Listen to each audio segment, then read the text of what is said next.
Social studies के हम यहाँ से टेस्ट लेंगे ताकि जो है तो जिसका आपका 60 मार्क्स का होता है सोशल स्टडीज़, तो डायरेक्ट 60 मार्क्स की प्रैक्टिस हो जाए। पहले हम जो किया था चाइल्ड डेवलपमेंट वगैरह 30-30 मार्क्स के आते थे, तो अभी सोशल स्टडीज़ स्टार्ट करते हैं। पहला क्वेश्चन है कि who was the first viceroy of India. Viceroy यानी कि ये एक होता है रूरल जो एक्सरसाइजिंग अथॉरिटी होती है कॉलोनी में, जो चुनी जाती है। तो ये first viceroy of India Lord Canning था, तो इसे करेंगे। नेक्स्ट क्वेश्चन है among the following which planet takes maximum time for one revolution around the sun. इसमें से कौन सा प्लैनेट जो है तो ज्यादा टाइम लेता है रिवॉल्यूशन, तब्दील होने सन के अराउंड। तो ज्यादा टाइम जुपिटर को लगता है। जुपिटर जो है तो 12 साल लेता है एक रिवॉल्यूशन को, जबकि जो है तो अर्थ जो है तो 1 साल लेता है। मार्स को 687 दिन लगते हैं और वेनस को जो लगते हैं 263 लगते हैं। 263 दिन वेनस को, मार्स को जो है तो 687, ये एडिशनल इन्फॉर्मेशन भी लिख सकते हैं आप। जुपिटर को 12 ईयर लगते हैं और अर्थ को 1 साल, तो यहाँ पर से हम जुपिटर लेंगे। नेक्स्ट है question number 3। A student was interested in studying problem faced by Indian soldier during in Kargil war. She interviews several soldiers who took part in Kargil war. These soldiers can be considered कि जो student जो interested है study करने में problem जो face हुए थे Indian soldiers को कारगिल वॉर जंग के दौरान, तो इसमें इंटरव्यू के हिसाब से सोल्जर्स को जिन्होंने पार्टिसिपेट किया था इसमें, तो उनमें क्या कहा जाएगा, secondary source, primary source, actual narrator या इंटरनल सोर्सेस। तो इसे प्राइमरी सोर्स कहा जाएगा, याद रखना है प्राइमरी सोर्स कारगिल वॉर से, इसे अगर एग्जाम में आता है तो। नेक्स्ट है who captured the Cauvery delta around 850 CE during Chola empire. तो इसमें से किसने कैप्चर किया था, तो इसका राइट आंसर है विजयालय। विजयालय ये इसे करना है।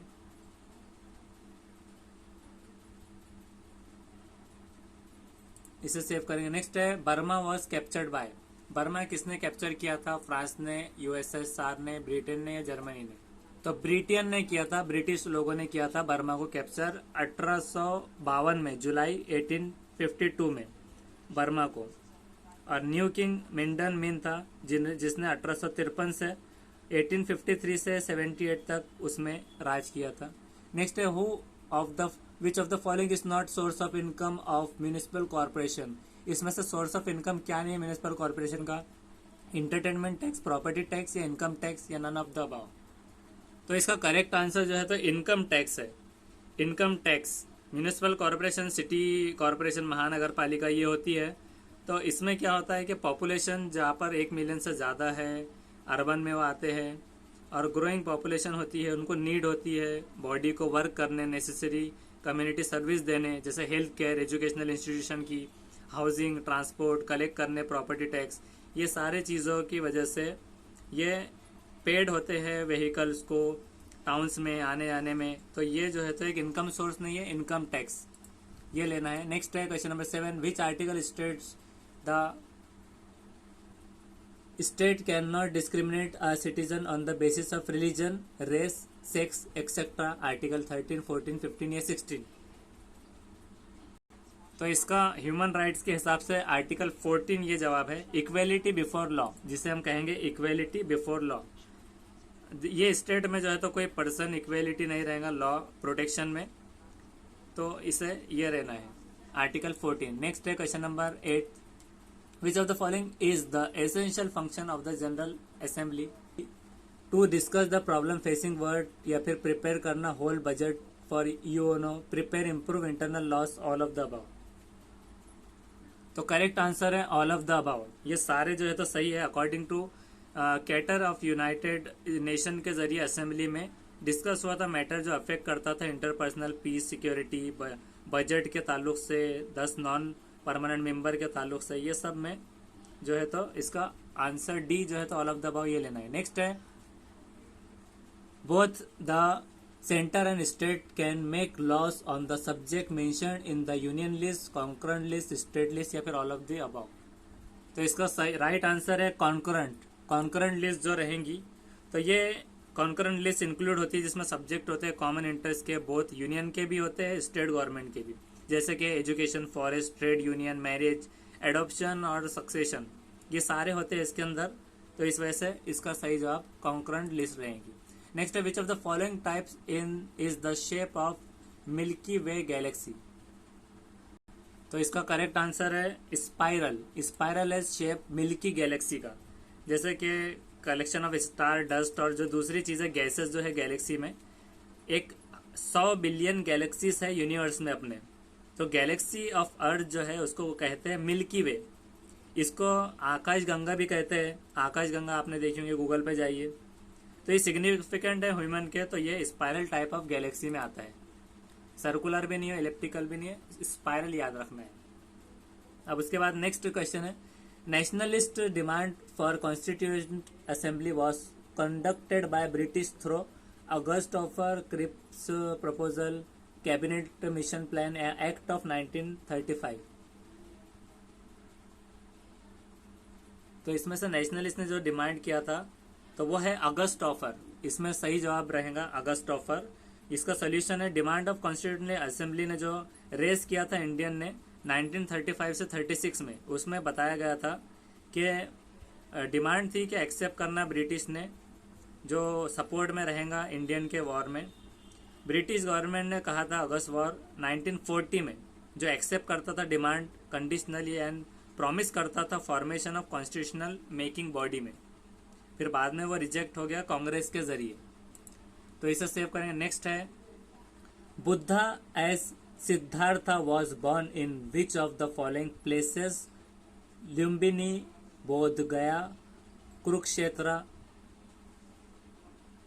या फिर नन ऑफ द अबव। तो लुम्बिनी इन नेपाल जो था बर्थ प्लेस है बुद्धा का, तो लुम्बिनी नेपाल में आता है, तो नेपाल से वो याद रख के आपको लुम्बिनी करना है। बुद्धा बॉर्न हुआ था सिद्धार्था लुम्बिनी में, जो लोकेटेड है मॉडर्न डे नेपाल में, तो इसे सेव करेंगे। नेक्स्ट है from which of the following mines iron ore is exported to Japan through Visakhapatnam port, Palamu, Dhabar, राजमहल।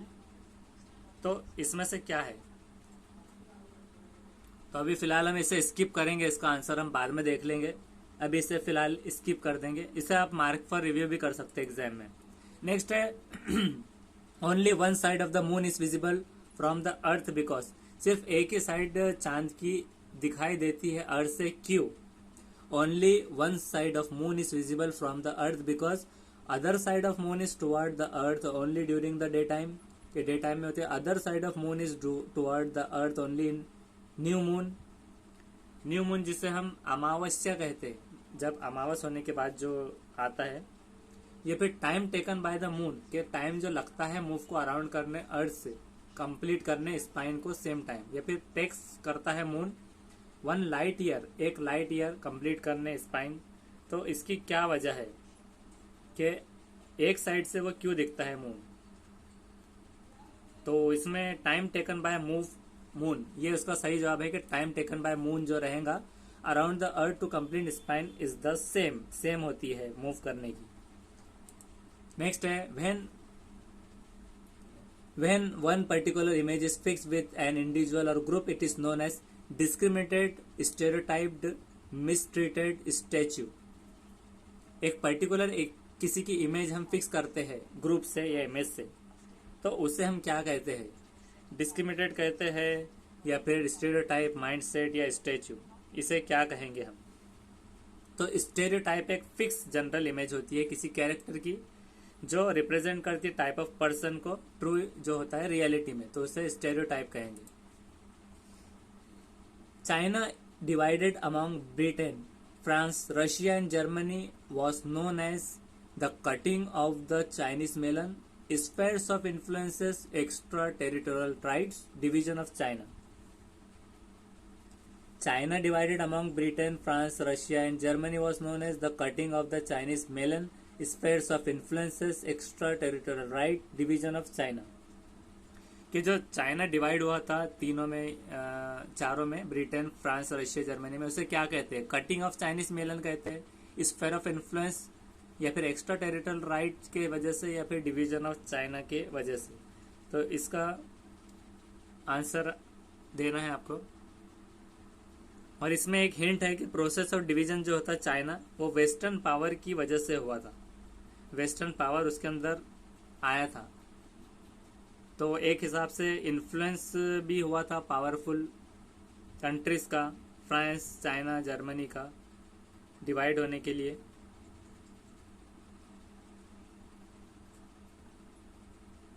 और चाइनीज एम्पायर ने कटिंग ऑफ चाइनीज मेलन कहा था, मतलब process of division of China due to western power से जो हुआ था, तो इसको एस्टेब्लिश किए थे उन्होंने स्फेयर ऑफ इन्फ्लुएंस का पॉलिसी। स्फेयर ऑफ इन्फ्लुएंस का ये इसकी एक पॉलिसी उन्होंने बनाए थे, मगर वो नथिंग थी। और अटेम्प्टिंग प्रैक्टिस पार्टीशन जो हुआ था चाइनीज एम्पायर का, तो ये प्रोसेस थी कटिंग ऑफ चाइनीज मेलन की। तो वो वजह से हम अभी फिलहाल में इसे कटिंग ऑफ चाइनीज मेलन करेंगे। नेक्स्ट उसका आंसर हम बाद में देखेंगे। नेक्स्ट है region dissected by a large number of gullies is called, जिसमें एक रीजन में बहुत ज़्यादा गली है तो उसे क्या कहते हैं? स्ट्रेट, गल्फ, डेल्टास या फिर badlands. A region dissected by a large number of gullies is called badlands, straits, gulf, deltas.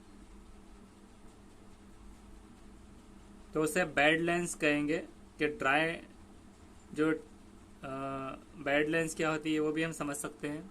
तो फिलहाल हम उसे बैडलैंड कर देते हैं, बाद में हम देखेंगे उसे स्ट्रेट या फिर क्या कहेंगे। नेक्स्ट है when did India get the executive right under the British rule. British rule में इंडिया को कब एग्जीक्यूटिव राइट मिले? व्हेन डिड, कब मिले, कब किया था, इस तरह से वो आएगा। तो इसे हम कर देंगे 1961 एक्ट जो पास हुआ था इंडियन काउंसिल का, कैबिनेट का। बाद में इसके हम आंसर्स भी देखेंगे बाद में। अभी 1861 इसे हम कर देंगे। नेक्स्ट है, इसको हम सुपर फास्ट भी जो बाद में आंसर है वो भी बनाएंगे। Hydrological cycle is express mathematically as. Hydrological जो साइकिल है वो किस तरह से एक्सप्रेस किया जाता है? Hydrological cycle mathematically R F equals to R O plus E T, R F equals to E T या फिर R D equals to R O. तो इसको हम कर देंगे R F equals to R O plus E T, ये करेंगे, small वाले नहीं है। Next, read some points about Atlantic ocean के बारे में कुछ पॉइंट पढ़ना है। पहला ये है कि इट इज एस शेप्ड, वो एस शेप में है। दूसरा, इट कोस्टलाइन, मतलब जो कोस्ट लाइन जो है, कोस्ट कहेंगे समंदर के किनारे को, उसकी लाइन जो है स्मूथ और स्ट्रेट है। उसके बाद see it is the busiest ocean from commercial view point. Commercial point of view से देखा जाए तो बहुत बिजी ओशन है ये। इसमें से कौन सा स्टेटमेंट सही है?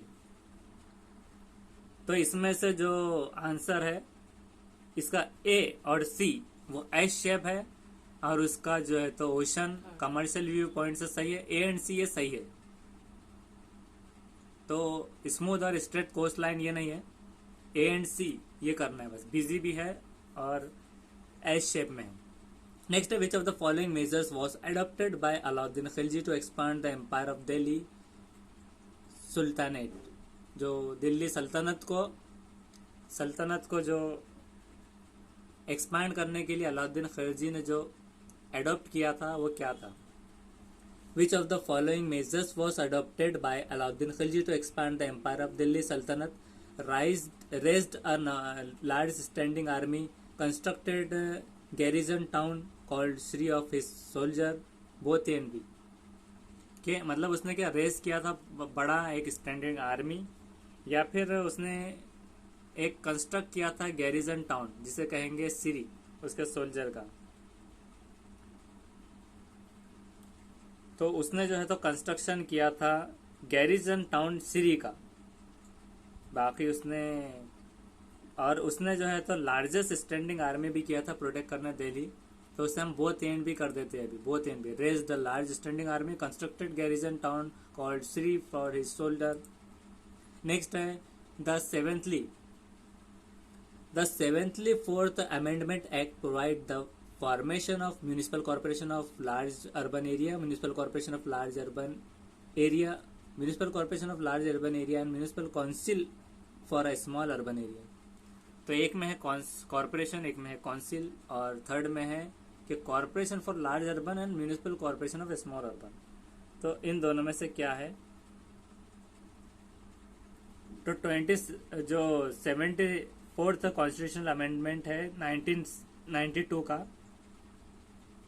74th, तो वो कहता है कि म्यूनिसिपैलिटी और अर्बन लोकल गवर्नमेंट सिस्टम में उन्होंने इस्टेब्लिश किया था म्यूनिसिपैलिटीज और urban local government system.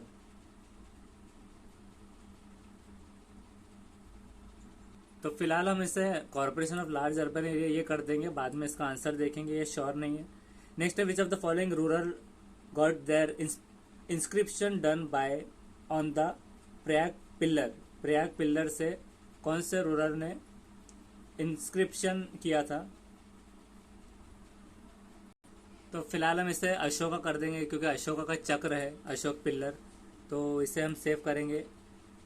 Next है, Bhimbetka in Madhya Pradesh is a political site, neolithic site, megalithic site, mesolithic site.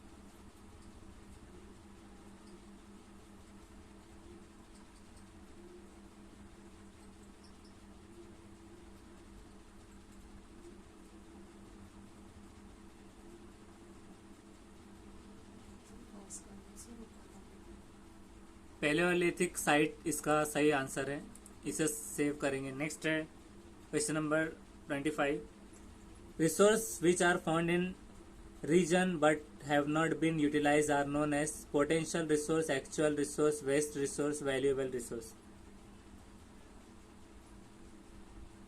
तो इसमें है पोटेंशियल रिसोर्स, सही जवाब पोटेंशियल रिसोर्स करना है, potential resource. Next, equality, liberty, fraternity as the basis of modern democratic rule had been the principle from American Revolution, French Revolution, Glorious Revolution, Russian Revolution। तो ये French revolution है, इसका answer French करेंगे। That is a duty of government, protection करना natural resources, monitoring monetary policy, both and B. Government का क्या role है? That is duty of government, protection of natural resources, monitoring monetary policy. तो protection करना natural resources को या फिर monetary policy को बरकरार रखना, इसमें से क्या है? फिलहाल हम इसे बोथ एन भी कर देंगे, अभी इसको मार्क फॉर रिव्यू करेंगे, बाद में आगे बढ़ेंगे। Most of the Upanishad have been compiled by Brahmans, most of the Upanishads have been compiled by Brahmans, शास्त्रीय, बुद्धिस्ट, नॉन आर्यंस।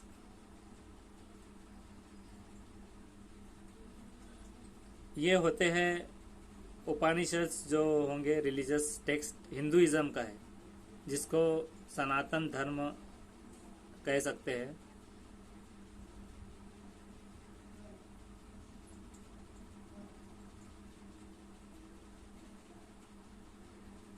तो अभी हम फिलहाल ब्राह्मण्स कर देंगे इसको, हाँ ऐसे सेव करिए। नेक्स्ट क्वेश्चन है, the first meeting of the constitutional assembly took place on. First meeting constitutional assembly की कब हुई थी? तो इसमें 4th है दिसंबर 9 1946, इसे सेव करेंगे। नेक्स्ट है, which of the following is the among the major soil of India. Major soil कौन सी है इंडिया की? एलुवियल सॉइल इसका सही जवाब है, एलुवियल सॉइल।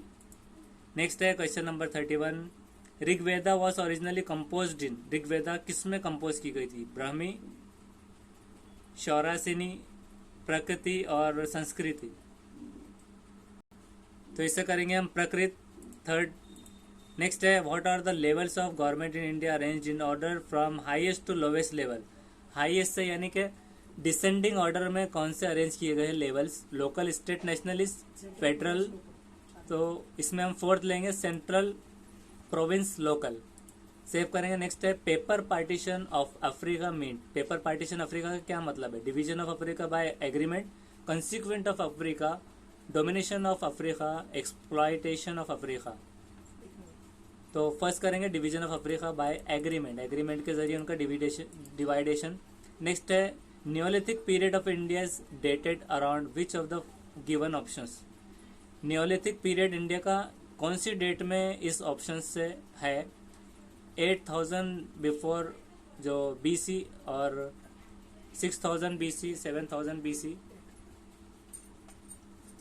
तो इसे हम 7000 ले लेंगे। 7000 तो 1000 10,000 था वो, लेकिन इसे हम 7000 अभी कर देते हैं।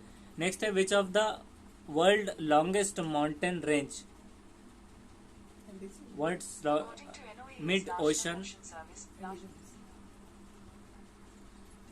थर्ड करेंगे हम एंडीज, हाँ, वर्ल्ड लॉन्गेस्ट ऑप्शन। नेक्स्ट है who was the writer of Akbarnama, Akbarnama किसने लिखा था? बलबन, अबू फजल फैजी या फिर बिरबल। तो सेकंड करेंगे अबू फजल, अबुल फजल ने लिखा था, फैजी में कंफ्यूज नहीं होना है।